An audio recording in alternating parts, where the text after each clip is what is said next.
sehingga yang sedang tersedia dibacakan oleh Hakim waktu yang cukup Konstitusi untuk melakukan Saldi Isra simulasi soal sebelum perubahan gugatan benar-benar efektif sistem pemilu. dilaksanakan. Ini adalah Keempat, pertimbangan-pertimbangan kemungkinan perubahan tetap harus terkait menjaga putusan yang akan keseimbangan diberikan nantinya, dan termasuk tadi ketersambungan saya garis antara bawahi tidak terlalu peran sering partai politik mengubah undang-undang sebagaimana untuk termaktub pembentuk dalam pasal undang-undang. Ini pesan 22 untuk ayat 3 pembentuk Undang-Undang Dasar undang-undang. Masih 1945 dan ada prinsip Bung kedaulatan rakyat sebagaimana Zainal Arifin termaktub dalam Mukhtar, pasal 1 pakar hukum tata ayat negara dari 2 Universitas Gajah Undang-Undang Mada. Dasar. Tadi sebelum jeda, Bung Uceng, saya sempat menanyakan em, apa sebenarnya yang akan dituju oleh penggugat eh, yang meminta sistem proporsional tertutup, alih-alih berbicara soal demokrasi, soal lebih baik, soal lebih bersih sistem pemilunya.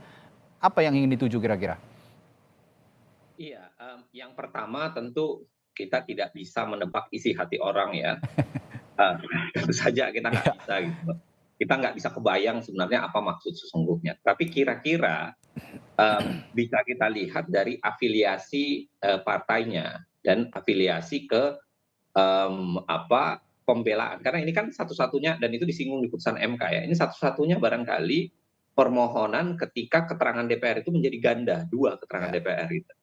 Jadi keterangan DPR ada per fraksi PDIP dan 8 fraksi lainnya yang kemudian mewakili DPR gitu. Mhm. Jadi itu memang satu keterangan yang menarik yang MK kemudian singgung bahwa ke depan nggak boleh lagi seperti ini nih. Iya. MK bilang ini harusnya satu kesatuan, ya Mhm. kan? Harusnya pandangan DPR itu adalah satu, karena yang kita minta adalah keterangan DPR dan saya kira itu bagus untuk menegur praktik yang sebenarnya itu memang tidak pas.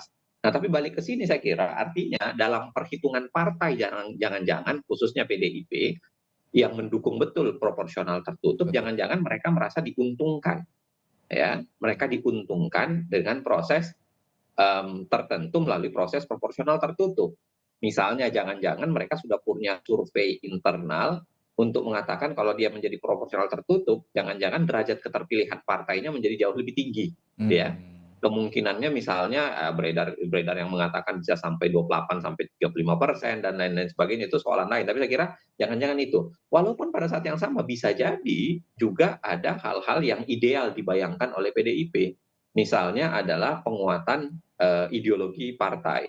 Ya, karena yang paling kental ideologinya kalau kita bicara soal nasionalis, saya kira PDIP ya yang dan sudah menyejarah gitu kan. Hmm. Nah, yang kedua juga jangan-jangan PDIP merasa bahwa memang dia punya problem bagaimana menguatkan ideologi kandidat ya kandidat anggota DPR-nya karena selama ini kan salah satu keluhan terbesar adalah